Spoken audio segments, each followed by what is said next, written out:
साथियों, भारत की शिक्षा व्यवस्था पूरी तरह बदल चुकी है। अब रटने वाली पढ़ाई नहीं, बल्कि स्किल और टेक्नोलॉजी आधारित शिक्षा आने वाली है। यूपी पीसीएस, बीपीएससी और आरओ जैसी परीक्षाओं में इससे जुड़े प्रश्न लगातार पूछे जा रहे हैं। तो चलिए 10 मिनट में पूरी नई शिक्षा नीति जो है इसको समझते हैं।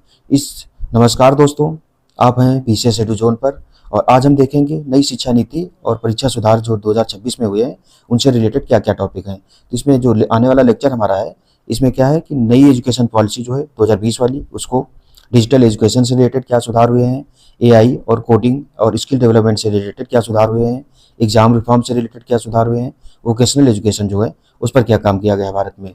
तो इसमें हमारा जो पहला रहेगा, इस तरीके के question UP PCS, RO, BPSC, other exam जितने भी खूब भर भर के पूछे जा रहे हैं, तो उनसे रिलेटेड जितने भी टॉपिक रहेंगे हम इसमें कवर करेंगे।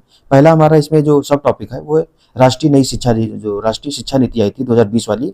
इसमें इसकी पृष्ठभूमि क्या थी? तो भारत में इससे पहले 1986 में नई शिक्षा नीति लागू की गई थी। उसके बाद लगभग 34 वर्षों बाद नई शिक्षा नीति 2020 में लागू की गई। इसका उद्देश्य क्या है? तो भारतीय शिक्षा व्यवस्था को वैश्विक स्तर पर प्रतिस्पर्धी बनाना है। नई शिक्षा नीति कब लागू की गई थी? तो 29 जुलाई 2020 को घोषित की गई थी। तो 29 जुलाई 2020 को इसकी घोषणा की गई थी। इसके अगर हम प्रमुख उद्देश्य देखें तो इसका पहला उद्देश्य क्या है कि भारत में जो रटने वाली शिक्षा प्रणाली थी उसको समाप्त करना, यानी कि जो पारंपरिक शिक्षा प्रणाली थी जिसमें रटने पे ज़्यादा ध्यान दिया जाता था उसको समाप्त करना। कॉन्सेप्ट और प्रैक्टिकल लर्निंग को बढ़ावा देना, यानी कि कॉन्सेप्चुअल जो बच्चों की समझ है और प्रैक्टिकल मतलब करके सीखने वाली जो क्षमता है उसको बढ़ावा देना। रोजगारोन्मुख शिक्षा, क्योंकि इसके साथ वोकेशनल ट्रेनिंग भी शुरू की जाएगी। तो विद्यार्थियों में क्रिएटिविटी बढ़ाना, क्योंकि बच्चे जो हैं क्रिएटिविटी के भंडार होते हैं और उनका जितना ज़्यादा निखारा जाएगा उतनी क्रिएटिविटी बढ़ेगी। डिजिटल और स्किल एजुकेशन को बढ़ावा देना, क्योंकि डिजिटल एजुकेशन के लिए आज के समय में सरकार बहुत ज़्यादा प्रयास कर रही है। आलोचनात्मक सोच, यानी कि क्रिटिकल थिंकिंग जो है उसको भी विकसित करना। क्रिटिकल थिंकिंग मतलब होता है कि किसी विषय पर कितने तरीके से बच्चे सोच सकते हैं, उसको इस जो शिक्षा नीति है उसमें ध्यान दिया गया है। तो इसकी महत्वपूर्ण विशेषताएं क्या क्या हैं? तो मल्टीपल एंट्री और एग्जिट सिस्टम है। मल्टीपल एंट्री और एग्जिट क्या है? पहले होता था 9 के साथ 10, 11 के साथ 12 और इसी तरीके से जो 3 साल का ग्रेजुएशन होता है तो 3 साल में अगर कभी भी छोड़ देते तो आपका पूरा 3 साल खत्म हो जाता। अब क्या है कि 3 साल में अगर आप कभी भी छोड़ते हैं तो उसमें आपका उतना साल काउंट हो जाएगा, ये चीज़ कही गई है। एकेडमिक बैंक ऑफ क्रेडिट बनाया जाएगा। एकेडमिक बैंक ऑफ क्रेडिट आपके जितने भी डॉक्यूमेंट या जितना भी आपने पढ़ाई लिखाई की है उसका एक अलग जगह व्यवस्थित करके आप रख सकते हैं। फिर मातृभाषा में शिक्षा दी जाएगी। मातृभाषा में शिक्षा का मतलब ये कि जैसे यूपी में है, यूपी में कौन सी हिंदी है और उर्दू है, तो इन भाषाओं में शिक्षा देने की बात की जाती है। प्राइमरी तक देखे होंगे आप हिंदी में, इसी तरीके से तमिलनाडु में तमिल भाषा में। तो वोकेशनल एजुकेशन साथ में दी जाएगी, यानी कि जो व्यावसायिक शिक्षा है वो भी दी जाएगी। हॉलिस्टिक रिपोर्ट कार्ड बनाया जाएगा। हॉलिस्टिक मतलब उसमें रहेगा कि आपका स्किल हो गया, साथ साथ में खेल कूद वाला हो गया और फिजिकल के साथ साथ जितना भी मतलब जो नैतिक शिक्षा जो है उन सारी चीज़ों को भी शामिल किया जाएगा। स्किल आधारित लर्निंग, यानी कि अब करके सीखने वाली स्किल, खास करके चाहे हैंडीक्राफ्ट हो या इस तरीके के जितने भी काम हैं उनको भी शामिल किया गया है। फ्लेक्सिबल सब्जेक्ट चॉइस, यानी कि पहले क्या होता था सब्जेक्ट कॉम्बिनेशन जो था वही आप ले सकते हैं। अब क्या है कि अब कोई भी सब्जेक्ट, अब अगर बीएससी करके आर्ट के भी सब्जेक्ट ले सकते हैं। इस तरीके की जो इसमें प्रयास किए गए हैं। दूसरा जो नई शिक्षा व्यवस्था है इसका स्ट्रक्चर क्या है, क्योंकि जो पुरानी वाली थी वो 10+2 थी, उसको चेंज करके 5+3+3+4 स्ट्रक्चर को लागू किया गया है। तो इसके जो 4 चरण हैं, 4 चरणों में इसको लागू किया गया, यानी कि 5+3+3+4। आयु क्या क्या रहेगी और कक्षा कौन सी है, इसकी विशेषताएं क्या क्या हैं। तो इसका जो पहला चरण है इसको फाउंडेशन चरण कहा गया है। फाउंडेशनल चरण में आयु कितनी 3 से लेकर 8 वर्ष तक के बच्चे शामिल किए जाएंगे। इसमें कौन सी कक्षाएं रहेंगी? तो प्री प्राइमरी से लेकर के क्लास 1 और 2 शामिल रहेगा, यानी कि प्राइमरी प्लस प्री प्राइमरी जो है इन दोनों को शामिल किया गया है। इसमें क्या है कि खेल आधारित शिक्षा जो है उसको बढ़ावा दिया जाएगा। खेल आधारित शिक्षा से लेना देना ये है कि बच्चे बचपन में जितना ज़्यादा खेलेंगे उतना उनका शरीर मजबूत होगा और साथ साथ में उनका जो विकास है, ग्रोथ उसकी अच्छी होगी।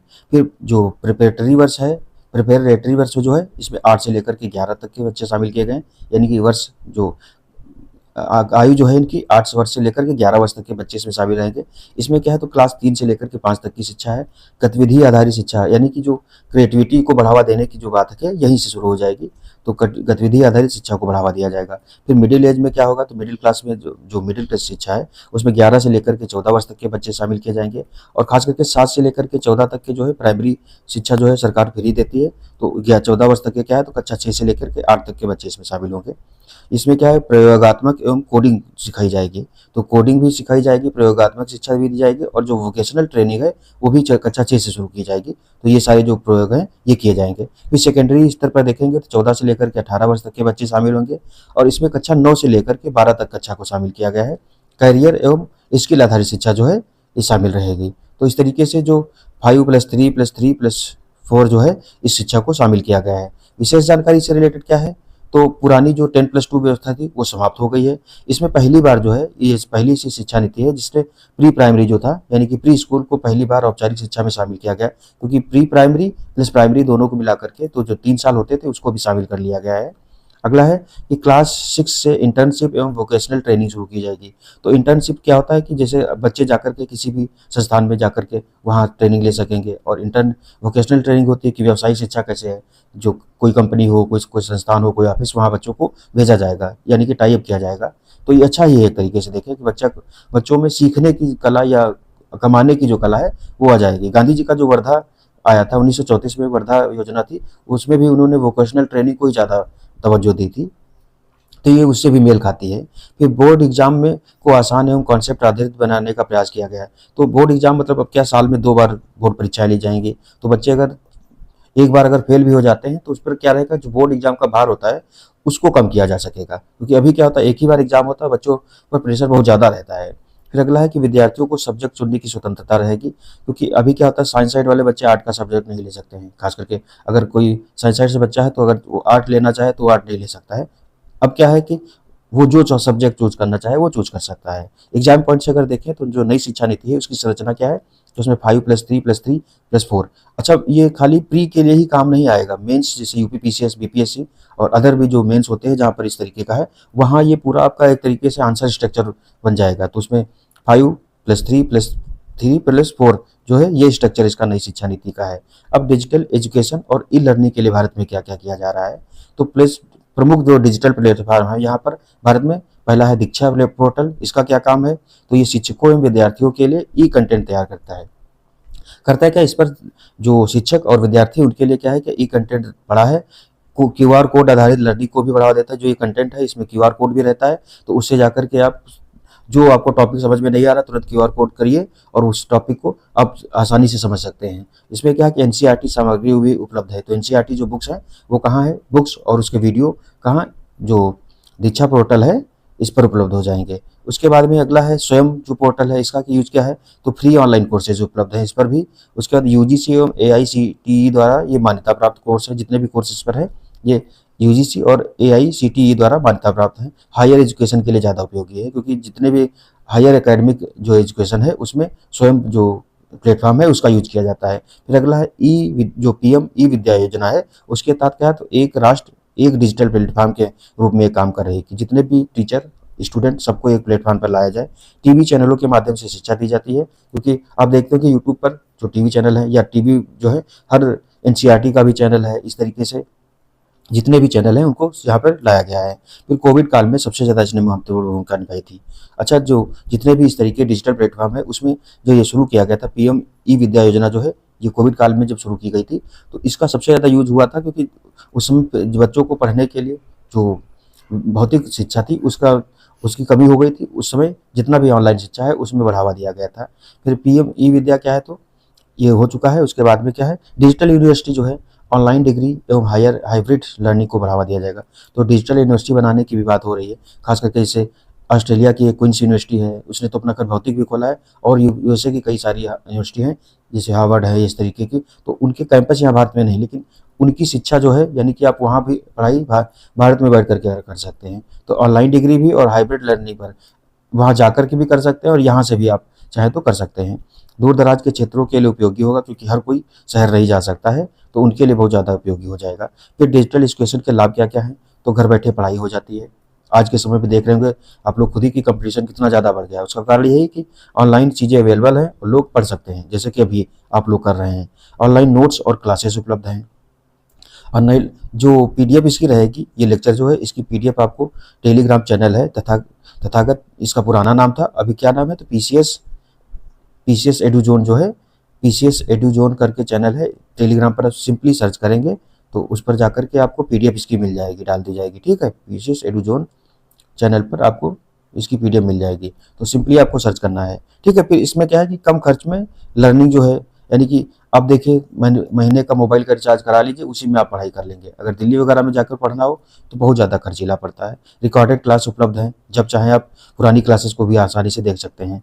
टेक्नोलॉजी फ्रेंडली एजुकेशन है, टेक्नोलॉजी फ्रेंडली क्योंकि जिस तरीके से टेक्नोलॉजी बढ़ रही है, एजुकेशन भी ने भी खुद को कन्वर्ट किया है उसी तरीके से, चाहे वो एआई का यूज हो या फिर मशीन लर्निंग हो, ये सारी चीज़ें आज के समय में शिक्षा में भी शामिल हैं। चुनौतियाँ क्या हैं इसकी? तो इंटरनेट की समस्या भारत में बहुत ज़्यादा है। आप दूर दराज के क्षेत्रों में देखेंगे तो वहाँ तो इंटरनेट की और ज़्यादा दिक्कत है। 5G तो है नहीं, 4G भी ढंग से नहीं चलता है। डिजिटल डिवाइड है कि जो शहरी ग्रामीण प्लस अग्रणी जो राज्य हैं और जो पिछड़े राज्य हैं उनके मध्य डिजिटल डिवाइड है, जिससे क्या है कि शिक्षा जो है वंचित वर्गों से दूर हो जाती है और जो इसका लाभ ले सकते हैं वो बहुत ज़्यादा आगे निकलते जा रहे हैं। फिर ग्रामीण क्षेत्रों में संसाधनों की कमी, शहरों की अपेक्षा गाँवों में जो है संसाधन कितने हैं, बहुत ज़्यादा कम है। तो उसकी वजह से क्या होता है कि शिक्षा जो है गाँव तक उतनी आसानी से नहीं पहुँच पाती जितना शहरों में इजीली अवेलेबल है। अगला है तकनीकी ज्ञान का अभाव। तो तकनीकी ज्ञान का अभाव आप देखेंगे कि जो बच्चा गाँव में एक ऐसे परिवेश में पढ़ रहा है जहाँ इलेक्ट्रॉनिक चीज़ें उपलब्ध नहीं है या ई शिक्षा का प्रसार ज़्यादा नहीं है, तो तकनीकी का ज्ञान उसको कम होगा। ये चीज़ आप इसका अनुभव जो गाँव के बच्चे हैं वो ज़्यादा कर रहे होंगे। फिर अगला 4 नंबर का है कि एआई और कोडिंग एवं स्किल डेवलपमेंट से रिलेटेड भारत में जो शिक्षा में क्या है, क्या-क्या सुधार हो रहे हैं। तो आर्टिफिशियल इंटेलिजेंस पहला तो हो गया एआई ही। एआई क्या है? आप देख रहे होंगे कि एआई आज के समय में शिक्षा, खास करके शिक्षा में बहुत ज़्यादा इसका यूज़ हो रहा है। एडुटेक जितनी कंपनियां हैं उसमें तो एआई का तो बहुत भर-भर के यूज़ हो रहा है। तो एआई आधारित लर्निंग टूल्स जैसे कि बहुत सारे आते हैं। उसमें सिंपल अगर जेमिनाई देखें, चैट जीपीटी या और इन सब का भी यूज़ होता है। स्मार्ट इवैल्यूएशन सिस्टम जो है, इसमें जैसे पीसीएस का अभी सुनने में आया था, पीसीएस का जो मेंस की कॉपी हैं, वो भी एआई से चेक की जा रही हैं। तो ये तो थोड़ा ज़्यादा ही हो गया, बट ये है कि जितने भी सीबीटी यानी कंप्यूटर बेस्ड टेस्ट होते हैं, वो तो आसानी से चेक किए जा सकते हैं। फिर है पर्सनलाइज्ड लर्निंग, यानी कि आप चाहें तो अपनी लर्निंग को और ज़्यादा पर्सनलाइज कर सकते हैं। एक तरीके से आपको मान चलिए जो डिजिटल मेंटर है वो अवेलेबल हो जा रहा है इससे। फिर डिजिटल असेसमेंट क्या है? तो आप अपनी जो पढ़ाई है उसको परीक्षा के माध्यम से और डिजिटल असेसमेंट करा सकते हैं। उसके बाद में कोडिंग एजुकेशन में क्या भारत में हुआ है? तो क्लास 6 से लेकर के कोडिंग को सिखाया जाएगा, क्योंकि वो हमने पढ़ा था आगे न्यू एजुकेशन पॉलिसी में ही इसको प्रावधान कर दिया गया। तो कोडिंग जो सिखाई जाएगी कक्षा 6 से लेकर, क्योंकि भारत में अभी क्या है, कोडिंग की शिक्षा ना होने से भारत में अपने खुद के ऐप बहुत कम है। जितने भी आज के समय में एआई ऐप हो या जितने डिजिटल मीडिया प्लेटफॉर्म हैं, वो मैक्सिमम अमेरिका के हैं, क्योंकि कोडिंग जो है जहाँ ज़्यादा सिखाई जाएगी वहाँ बच्चे ज़्यादा ऐप बनाएंगे। फिर लॉजिकल थिंकिंग बढ़ाया जाएगा। कोडिंग में क्या है, तो कोडिंग पढ़ाने से क्या होता है, लॉजिकल थिंकिंग भी बढ़ती है। फिर रोबोटिक्स एवं ऐप डेवलपमेंट का जो कोर्स है वो भी चलाए जाएंगे। उसके बाद कंप्यूटेशनल स्किल जो विकसित की जाएगी, गणनात्मक जो क्षमता है बच्चों की, उनका भी विकास किया जाएगा। फिर स्किल डेवलपमेंट से रिलेटेड इसमें क्या रहेगा, तो वोकेशनल कोर्स ये कक्षा 6 से ही शुरू किया जाएगा। वोकेशनल कोर्स जिससे बच्चे की अपनी स्किल को इन्हेंस कर सके। एंटरप्रेन्योरशिप ट्रेनिंग भी दी जाएगी, जिससे कि बच्चों में कौशल और साथ साथ उद्यमिता का जो गुण है वो विकसित हो। स्टार्टअप कल्चर प्रमोशन किया जाएगा। स्टार्टअप इंडिया प्रोग्राम भी शुरू किया गया था, तो इसी तरीके से स्टार्टअप कल्चर को बढ़ावा देने के लिए, बच्चों में खास करके बढ़ावा देने के लिए ये स्टार्टअप कल्चर को प्रमोट किया जाएगा। और शिक्षा को रोजगार उन्मुख बनाया जाएगा, क्योंकि भारत में शिक्षा पारंपरिक क्या है कि सीखने मतलब वो रटने वाली पद्धति जो है उसको, उसमें क्या होता है कि अभी जैसे उसकी देखें अगर रिपोर्ट, आईएलओ की ही रिपोर्ट देखें, तो उसमें क्या है कि भारत की लगभग कितना है, मुश्किल से 35 से 40% लोग ही जो ऐसे हैं जो रोजगार के मतलब ग्रेजुएट ऐसे लोग हैं 35 से 40% जो रोजगार के लायक हैं। बाकी बाकी लोग क्या करेंगे? तो उस चीज़ को बढ़ावा देने के लिए फिर स्किल इंडिया मिशन जब कब शुरू किया गया था, तो भारत में स्किल को बढ़ावा देने के लिए 2015 में स्किल इंडिया मिशन शुरू किया गया था। ये क्या है, तो युवाओं को इंडस्ट्री रेडी बनाना। इंडस्ट्री रेडी मतलब होता है जितना देखो स्किल अगर बच्चों के पास होगी तो विनिर्माण क्षेत्र जो होता है उसमें क्या है, स्किल्ड पर्सन की जरूरत होती है। वो चाहे विनिर्माण क्षेत्र हो या फिर टर्सरी सेक्टर यानी सेवा सेक्टर हो, उसमें सब में स्किल की जरूरत होती है। तो रोजगार एवं आत्मनिर्भरता को बढ़ावा देगा, क्योंकि स्किल इंडिया का काम खाली रोजगार मांगना नहीं है, रोजगार डेवलप भी करना है। जैसे कि खुद का स्टार्टअप स्टार्ट करके या कोई कंपनी स्टार्ट करके या कोई उद्यम भी स्थापित करके। परीक्षा सुधार से देखें तो इसमें प्रमुख सुधार कौन कौन से हुए हैं, तो कंप्यूटर बेस्ड जो टेस्ट है, जितने भी वनडे एग्जाम है, मैक्सिमम वनडे एग्जाम में क्या है कि सीबीटी आधारित परीक्षा होती है। तो इसमें क्या होता है, ऑनलाइन परीक्षा प्रणाली होती है। ऑनलाइन टेस्ट होता है, पारदर्शिता में तेजी रहती है। एक चीज़ तो है पारदर्शिता, मतलब सैद्धांतिक रूप से तो पारदर्शिता रहती ही है, वो व्यवहारिक रूप से बहुत सारी खामियां हैं। जैसे कि एनटीए का जो पेपर हुआ, अभी आप लोग उसका देख ही रहे होंगे, रिजल्ट जल्दी जारी होता है। ये चीज़ तो है कि रिजल्ट जल्दी जारी हो जाता है, क्योंकि इससे जो इवेल्युएशन है आसानी से हो जाता है, इस वजह से। बाकी एडाप्टिव टेस्टिंग क्या है, तो इसमें एडाप्टिव टेस्टिंग में छात्र की क्षमता के अनुसार प्रश्न बनाए जा रहे हैं। जैसे किसी कोचिंग वगैरह में है, तो वहाँ क्या है, बच्चों का देखते हैं कि बच्चे किस तरीके से प्रोग्रेस कर रहे हैं, उस आधार पर क्वेश्चन बनाए जाते हैं, जिससे बच्चे क्या है, डिमोटिवेट ना हो। फिर क्या है अगला, पर्सनलाइज्ड असेसमेंट सिस्टम। बच्चों को उनकी क्षमता के आधार पर, उनकी गुणवत्ता के आधार पर पर्सनलाइज जो है असेसमेंट किया जाता है। फिर एआई आधारित निगरानी के लिए भी कई चीज़ें की गई हैं। क्या क्या इसमें, जैसे नकल रोकने के लिए फेस रिकॉग्निशन टेक्निक यूज की जाती है। यूपीएससी या यूपीपीसीएस बहुत सारा आए स्कैन कराते हैं, जो फेशियल रिकॉग्निशन वगैरह है। फिर लाइव मॉनिटरिंग सिस्टम होता है कि परीक्षा हो रही तो उसमें, ये खास करके कई ऐसे एग्जाम होते हैं एसएससी बैंक, उनमें सब में डिजिटल सर्विलांस भी रहता है, जैमर वगैरह लगा दिया जाता है। फिर डिजिटल एवेल्युएशन क्या है, तो ओएमआर एवं एआई चेकिंग। ओएमआर जो है, इसका इसका क्या है कि ओएमआर को आसानी से चेक किया जा सकता है। ओएमआर का फुल फॉर्म क्या है, आप लोग बताइए जरा।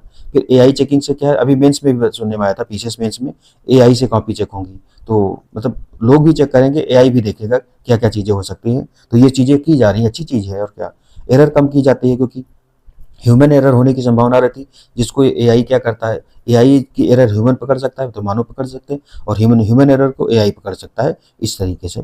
पारदर्शी मूल्यांकन, क्योंकि जितना अच्छा, जैसे जितना मानवीय हस्तक्षेप कम होगा, मूल्यांकन उतना अच्छा होगा, ये चीज़ तो सही बात है। फिर एग्जाम फोकस में अगर देखें, तो वन नेशन वन एग्जाम की चर्चा चल रही है। अब इस पर आने वाले टाइम में जो भी मतलब प्रोग्रेस होती है, हम देखेंगे, लेक्चर बनाना है।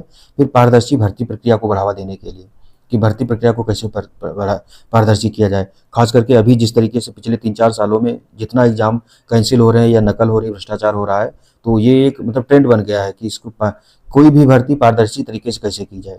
फिर डिजिटल परीक्षा प्रणाली जो है, उसको कैसे और इन्हेंस किया जाए भारत में। अभी एक देखें तो नेशनल रिसर्च फाउंडेशन जो है, एनआरएफ जो है, इसका उद्देश्य क्या है कि रिसर्च कल्चर को बढ़ावा देना। एनआरएफ जो है भारत में रिसर्च कल्चर को खास करके, एक तो है बिगिनिंग लेवल पर, यानी कि प्राइमरी लेवल पर, दूसरा है जो हायर क्वालिफिकेशन है उसके लेवल पर रिसर्च को बढ़ावा देना। भारत में जो रिसर्च है, रिसर्च का एनवायरनमेंट बहुत कम है। चाइना वगैरह में मतलब वहाँ का रिसर्च 10% 20% इस तरीके से है, भारत में हमें लगता है 10% से भी बहुत ज़्यादा कम है। फिर इनोवेशन को प्रोत्साहन देना, तो इनोवेशन को प्रोत्साहन दिया जाएगा, क्योंकि जितना आईपीआर जिसे हम सुनते हैं, आईपीआर फाइलिंग भारत तीसरे नंबर पर है, तो इनोवेशन को ही बढ़ावा देकर के, रिसर्च और इनोवेशन को बढ़ावा देकर के ही ये क्या है कि आईपीआर सेक्टर में भारत भी आगे बढ़ जाएगा। फिर यूनिवर्सिटीज़ में रिसर्च फंडिंग की जाएगी। अच्छा, भारत में अभी जो शिक्षा के लिए टोटल कितना परसेंट खर्च किया जाता है जीडीपी का, कोई बता सकता है जीडीपी का कितना परसेंट खर्च किया जाता है, और नई शिक्षा नीति में इसको कितने परसेंट डिसाइड किया गया है, ये भी आप लोग बताइए।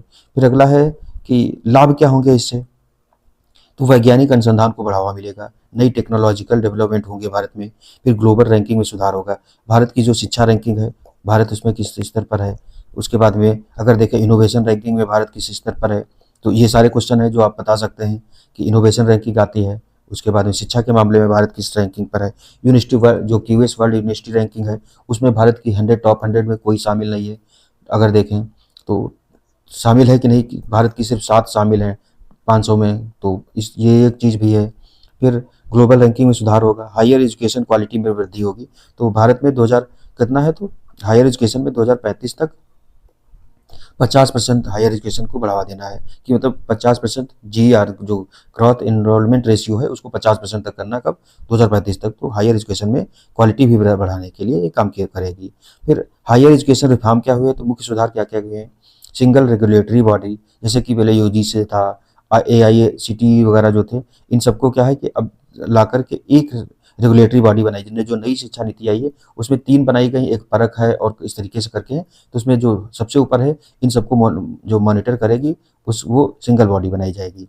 फिर मल्टी डिसिप्लिनरी एजुकेशन क्या है, तो मल्टी डिसिप्लिनरी मतलब है कि कई स्तरों पर इसको जो शिक्षा को है निगरानी की जाएगी। फिर multiple entry exit system, multiple entry exit क्या है कि आप 1 साल करके छोड़ सकते हैं, 2 साल करके छोड़ सकते हैं, 3 साल करके छोड़ सकते हैं, वो आपका काउंट हो जाएगा। फॉरेन यूनिवर्सिटी को अनुमति दी गई है, जैसे क्वींस यूनिवर्सिटी भारत में आई है, और कई सारी यूनिवर्सिटी जो है विदेशी, जो अच्छी अच्छी हैं, चाहे वो अमेरिका की हो एक आध, या ऑस्ट्रेलिया, ब्रिटेन, इन सब के साथ समझौते किए जा रहे हैं। फिर एकेडमिक बैंक ऑफ क्रेडिट जो है इसका स्थापित किया जाएगा। ये क्या है, तो स्टूडेंट अपने क्रेडिट स्टोर कर सकते हैं। क्रेडिट मतलब कि जितना उनके एकेडमिक उपलब्धि है उसको एक जगह इकट्ठा कर सकते हैं। बीच में पढ़ाई छोड़ने पर भी क्रेडिट सुरक्षित रहेंगे। ये मल्टीपल जो एग्जिट वाला है, एंट्री एंड एग्जिट सिस्टम है, ये उसी का है परिणाम कि बीच में भी अगर पढ़ाई छोड़ देते हैं तो उसका जो क्रेडिट है, जितना उन्होंने पढ़ाई की है वो उनकी ऐड रहेगी। Flexible higher education system Bharat में है। फ्लेक्सिबल मतलब क्या है कि जो शिक्षा है भारत की, इसको और फ्लेक्सिबल बनाया जाएगा कि मतलब कि शिक्षा रूढ़ ना रहे, बच्चों को शिक्षा आसानी से उपलब्ध हो सके, इस चीज़ पर फोकस किया जाएगा। फिर मल्टीपल डिसिप्लिनरी एजुकेशन क्या क्या है, तो साइंस, यानी कि साइंस वाला बच्चा अब आर्ट भी पढ़ सकता है, कॉमर्स का कॉम्बिनेशन संभव हो सकता है। यानी कि साइंस, आर्ट्स, कॉमर्स तीनों का कॉम्बिनेशन एक बच्चा चाहे तो ग्रेजुएशन में ले सकता है या इंटर में भी ले सकता है। होलिस्टिक डेवलपमेंट पर जोर दिया जाएगा। बच्चों के होलिस्टिक मतलब कि शरीर विकास के साथ साथ स्वास्थ्य विकास, उसके साथ मानसिक विकास और उनका जो बौद्धिक विकास के साथ साथ उनका सोशलाइजेशन बच्चों का है, इन सभी चीज़ों को शामिल किया जाएगा। यानी कि राजनीतिक, सामाजिक और जो सांस्कृतिक, इन सभी जो दायरे हैं इनको शामिल किया गया है। तो उसके बाद वोकेशनल एजुकेशन के क्षेत्र में भारत में क्या सुधार हो रहा है, प्रैक्टिकल स्किल को विकसित किया जा रहेगा। इसका उद्देश्य क्या है, तो जो वोकेशनल एजुकेशन है इसका उद्देश्य क्या है, तो प्रैक्टिकल स्किल यानी कि करके सीखने वाली जो गुण होता है वो डेवलप करना। रोजगार को बढ़ावा देना, क्योंकि वोकेशनल यानी कि आपके पास स्किल रहेगी तो आप क्या है, रोजगार के लायक बनेंगे। युवाओं को आत्मनिर्भर बनाना।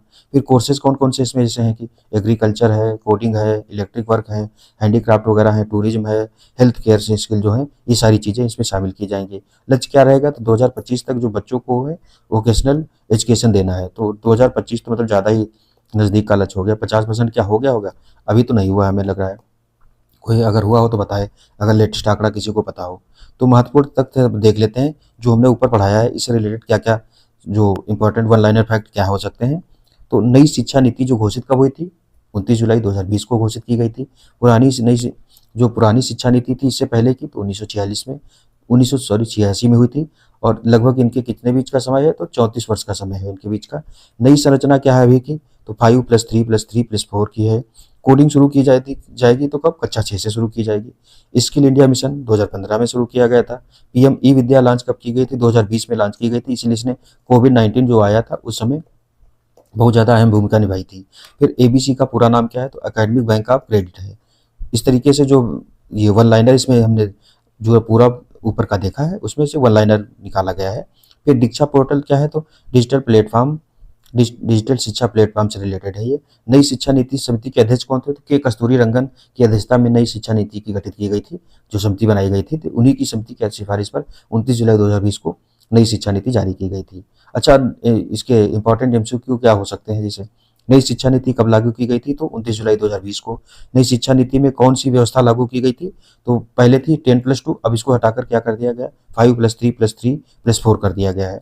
फिर कोडिंग किस कक्षा से प्रारंभ की जाएगी, तो ये कक्षा 6 से प्रारंभ की जाएगी। उसके बाद में देखेंगे दीक्षा पोर्टल किससे संबंधित है, तो ये बच्चों और शिक्षा से रिलेटेड है। बच्चों और जो शिक्षक हैं उनके सबके जो शिक्षा है उससे रिलेटेड है। नई शिक्षा नीति समिति के अध्यक्ष कौन थे, तो इसके अध्यक्ष कौन थे, के कस्तूरी रंगन थे। अभी उनकी डेथ भी हो गई है। पीएम ई विद्या किससे संबंधित है, तो ये किससे संबंधित, डिजिटल शिक्षा को बढ़ावा देने के लिए, यानी कि देश में डिजिटल शिक्षा का प्रसार करने के लिए पीएम ई विद्या। और ये शुरू कब की गई थी, 2020 में शुरू की गई थी।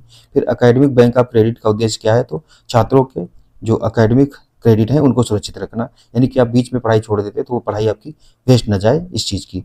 अब इसमें मेंस से रिलेटेड अगर देखेंगे तो क्या क्या क्वेश्चन बन सकते हैं, जैसे कि नई शिक्षा नीति की प्रमुख विशेषताएं क्या क्या हैं। नई शिक्षा नीति की ये इंपॉर्टेंट अभी भी हो सकता है।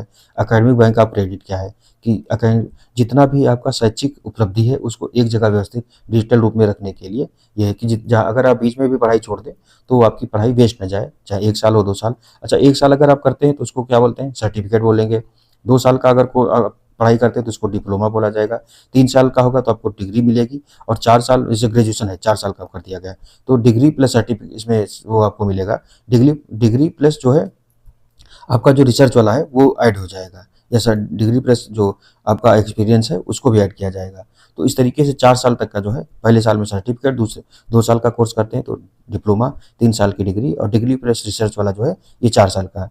जो डीलेट था पहले, डीलेट समाप्त कर दिया गया है। उसके बाद में दूसरा है कि डिजिटल एजुकेशन के लाभ एवं चुनौतियाँ। ये क्वेश्चन आप लोग करिए और बताइए या कमेंट बॉक्स में बताइए इसके क्या-क्या लाभ और चुनौतियाँ हैं। इससे आने वाले समय में यूपी पीसीएस के लिए इस तरीके के क्वेश्चन बनते रहते हैं। स्किल डेवलपमेंट में शिक्षा क्यों आवश्यक है? तो स्किल डेवलपमेंट में शिक्षा क्यों आवश्यक? क्योंकि शिक्षा जो है स्किल डेवलपमेंट का आधार है। अगर आपको शिक्षा बिना स्किल के होगी तो बच्चे क्या है, कौशल विकास नहीं सीख पाएंगे। कौशल विकास नहीं सीख पाएंगे तो अच्छा रोजगार नहीं मिलेगा। रोजगार नहीं मिलेगा तो आर्थिक कमी यानी कि अर्थव्यवस्था में उनकी भागीदारी कम हो जाएगी और वो आर्थिक कमजोर हो जाएंगे। आर्थिक कमजोर गरीबी लाएगी। गरीबी क्या करती है, फिर जो बेरोजगारी को बढ़ावा देती है। तो ये जो है साइकिल बन जाता है। प्लस अब अगला क्वेश्चन है कि +5 + 3 + 3 + 4 शिक्षा व्यवस्था की व्याख्या करना है। तो ये नई शिक्षा नीति जो है उसी का पूरा है इस तरीके से। तो जो रिवीजन ट्रिक आप चाहें तो इसका जो नई शिक्षा नीति है उसमें क्या क्या चीज़ें हैं, जो नई शिक्षा नीति आधारित की संरचना क्या है, इसकी कोडिंग शुरू की जाएगी, डिजिटल शिक्षा को क्या क्या चीज़ें हैं और स्किल कब से वोकेशनल और स्किल ट्रेनिंग जो है ये शामिल की गई। तो इस तरीके से जो ये नई शिक्षा नीति से रिलेटेड जो क्वेश्चन था या जो भी टॉपिक था और 2026 में क्या क्या इंपॉर्टेंस है, क्या क्या चीज़ें अभी तक हुई हैं, वो हमने इसमें कवर की है। तो नई शिक्षा नीति 2020 की भारत की शिक्षा व्यवस्था में ऐतिहासिक परिवर्तन है। इसका उद्देश्य छात्रों को केवल डिग्री देना नहीं बल्कि उन्हें स्किल, टेक्नोलॉजी और इनोवेशन के माध्यम से आत्मनिर्भर बनाना है। वर्तमान समय में यह विषय सभी प्रतियोगी परीक्षाओं के लिए अत्यंत महत्वपूर्ण है। तो इस तरीके से हमने देखा कि भारत में जो नई वर्तमान में 2026 में शिक्षा से रिलेटेड क्या क्या प्रोजेक्ट चल रहे हैं, क्या क्या सुधार हुए हैं और क्या क्या कमियां भी हैं, ये भी आपको बताया गया है। तो मिलते हैं नेक्स्ट लेक्चर में। तब तक आप हमारा यूट्यूब और टेलीग्राम पर चैनल है, पीसीएस एडू जोन नाम से है, आप इसको सब्सक्राइब कर लीजिए। वीडियो कैसा लगा कमेंट बॉक्स में ज़रूर बताएं। अच्छा लगे तो दोस्तों के साथ शेयर करें। और पीडीएफ भी इसकी टेलीग्राम चैनल है पीसीएस एडू जोन, सिंपली आप डालेंगे पीसीएस एडू जोन, ना अगर हो तो @ लगा करके पीसीएस एडू जोन डालेंगे, आपको टेलीग्राम पर मिल जाएगा। तो मिलते हैं नेक्स्ट लेक्चर में, तब तक के लिए आप लोग पढ़ते रहिए। धन्यवाद। जय हिंद, जय भारत।